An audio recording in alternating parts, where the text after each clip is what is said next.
Okay, divine sentient. We're live.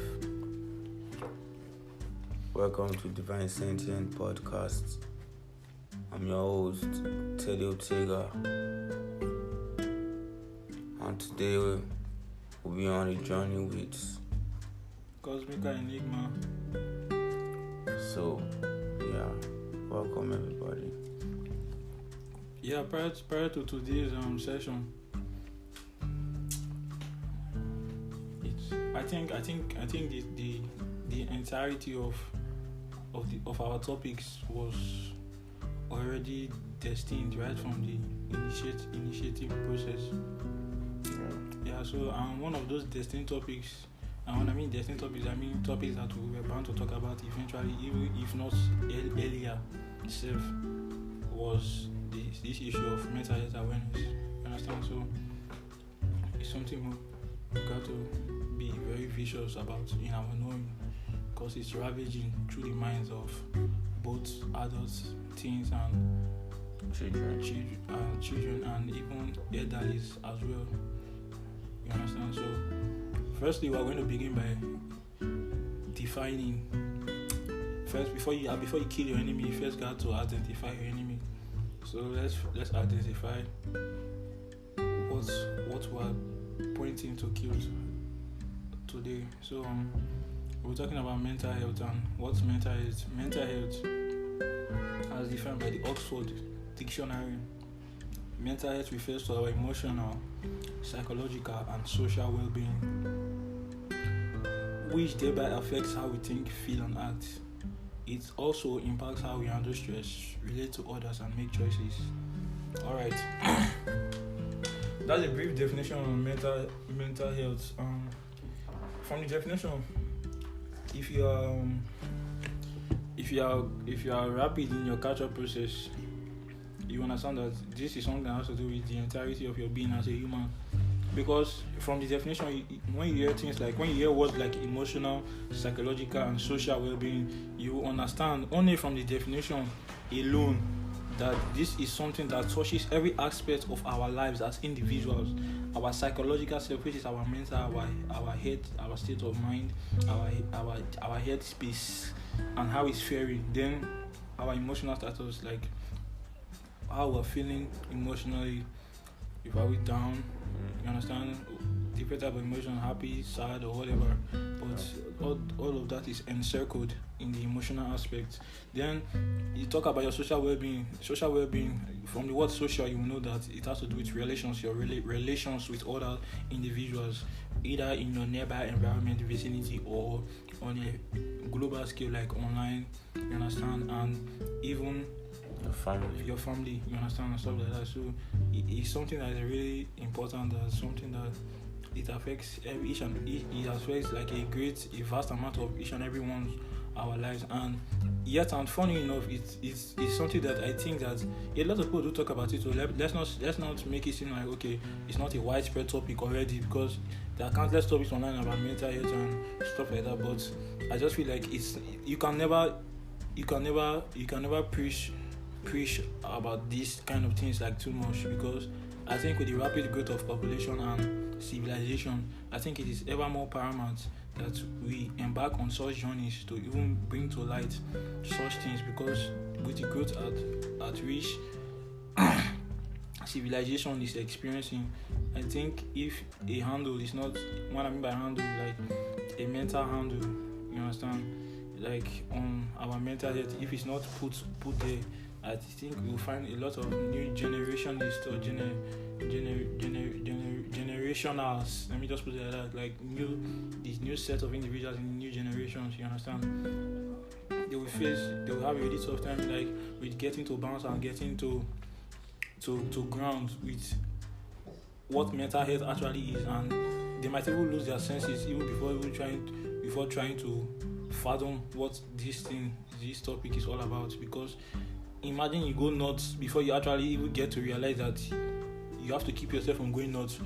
So it's already a lost cause, bro. It's already a lost cause. So you have to keep yourself, keep your mental state, keep it vicious, keep your consciousness vicious, and keep it little. So that's the definition with mental health. So you know what mental health is all about, and Why it's important? Because it's really something that affects each and every one of us, especially with people around us. Like there are sometimes you act in some certain ways as it relates to some certain people, like your peers, your spouse, your parents, your friends, your like as it relates to every group or gathering or organization. I mean, like there are some things, there are some events, or there are some happenings that occurs, and most of the times it just seems like maybe somebody is being too extra or not so involved as you would expect them to be, but you can't really just tell what's going on, whether from your end or that person's end. Like everybody is going through something up there, you understand?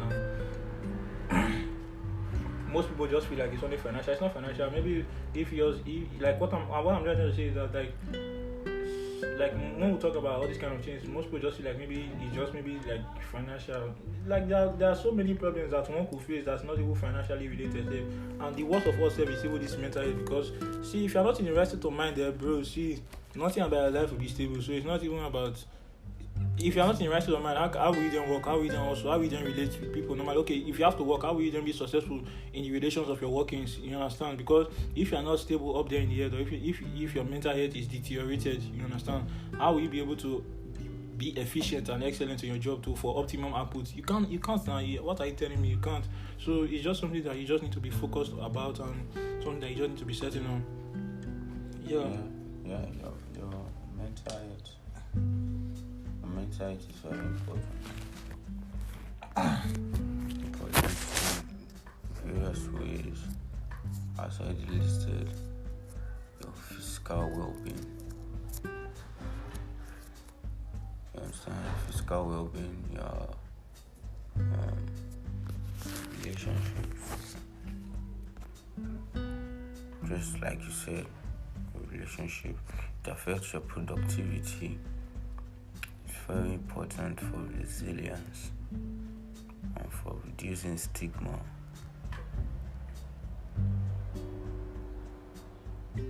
It's also,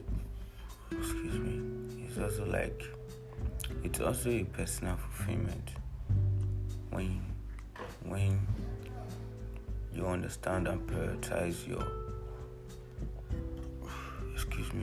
mental health. You can work towards personal growth, self-acceptance, and achieving your potential.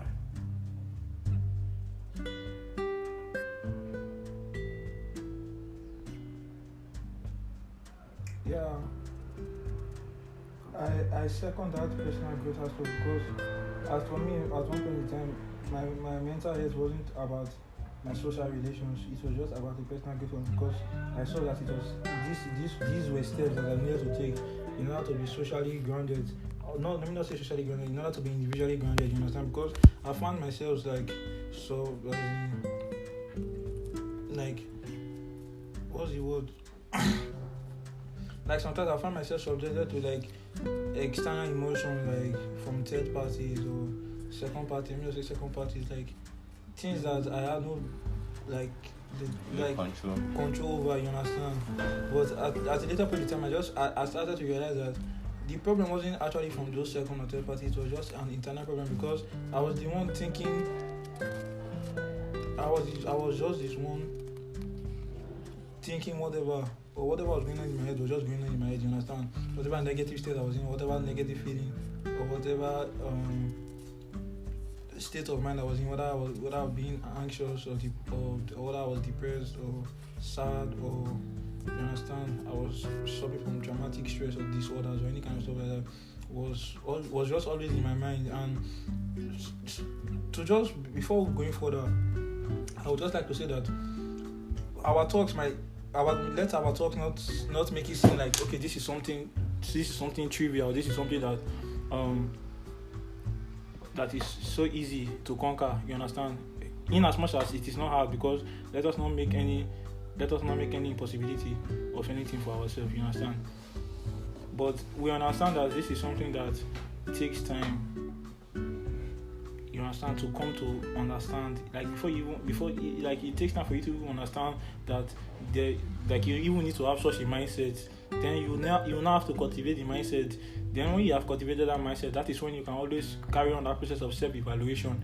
That self-evaluation is that process whereby you are now aware that okay, your mental health needs to be evaluated on a consistent basis, so that you can be conscious in the knowing of okay, yes, this is where I am, this is where my head game is at. You understand? This is where as in these are the kind of thoughts I am thinking now, these are the kind of energy I'm giving off, these are the kind of as in things going on like in my yeah. Where you at? Yeah, where you at, all this kind of stuff like that. So where you at right now?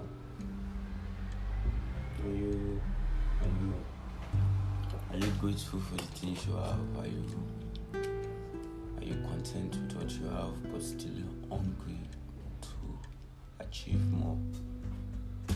Why are you just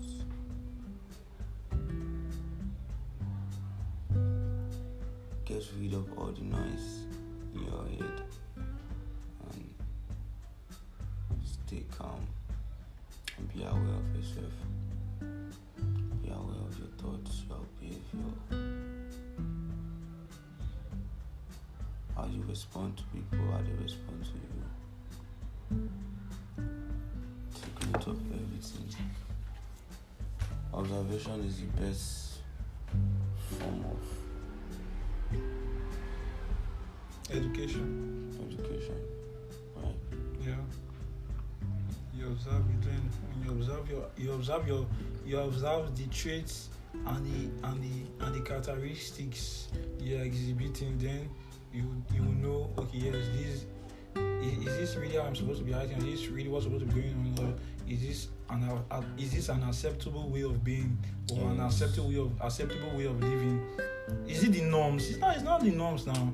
You understand? Like you can't call living anxiety, being depressed all of the time, the bipolarism, or the bipolar disorder, traumatic. All those things are not normal things. And listen, it is all those. They are most of the time they are not self-inflicted, or when I mean by they're not self-inflicted, is like most of the time people think that maybe you encounter such health issues from drug abuse and stuff like that. No, some of these things are not self-inflicted. Some of these things are just natural, like, and from society. They are from society. Like from your, like they can be biological, psychological, and environmental. You understand? So you could have even gained, or you could have even subscribed to an issue unknowing to yourself. Even let me put it like that, because why? You have been in an environment whereby everybody is just wacko. everybody is just nuts. And you yourself now, you are not nuts. So you now go to an environment whereby people are not behaving like regular human beings, and you are not carrying on that all your naughty attitudes, all your naughty characteristics and traits, and then it now seems like okay, maybe you are being segregated. It's not segregation. Of course, there are some bits and traces of segregation every day, including racism. All those are topics for another time, but inside there, so you just need to understand that the way you react and the way others react, all those things are things that they are always going on in the programming of whatever organization you are in, and you need to know your mental state and your mental health, so that you will know that yes, you are always acting from an optimum decision making point. You understand? Exactly. Always acting. So some common health problems, like some common symptoms of mental issues, like some symptoms that you might experience when you are experiencing mental issues. You understand? Some common ones are anxiety, depression, bipolar disorder, and PTSD. You understand? Now, all these symptoms are common with health issues, and they can cause persistent feelings of sadness and hopelessness, and also leading to interest in activities. Just few. Yeah. Okay. Yeah. There are just few now. There are just as in few. Few of them. Yes. Just few of them. Yeah. And like as I was saying, these symptoms can lead to loss of interest in activities that were once enjoyable, fatigue and difficulty concentrating. Like you just feel like nothing is ever vibing. You're not ever vibing. like even your favorite music, or maybe your favorite person, or your favorite topic, or your favorite gathering, or your favorite, your favorite hobby. You just feel like, okay, I'm not in tune, I'm not in sync. Like, what's wrong? You just can't put a label, you just can't put a tag on it, and you just can't tell like what's really going on. And all those things are undercover symptoms of mental disorders. And when we talk about mental disorders, we don't want to make it look so extreme, or make it look like, okay, maybe you are going cuckoo, or you are going nuts, or you are going whack. No, it's just like having a machine. You understand? A machine can be anything. A machine can be your phone. It can be your household appliance, a television, and each of these machines or each of these appliances, they are working systems. And if there should be any fault in any one of these, in any one of its operating mechanisms, then obviously you can't expect these machines to, okay, like you have your mobile device now, this your iPhone 14 Pro Max now. Okay, if the mouthpiece, if you have to make a call and the mouthpiece isn't working, obviously you have your camera, your top-notch camera, and you can video, you can do whatever. But okay, you can not only use the phone with just the camera quality and just say, okay, everything you want to be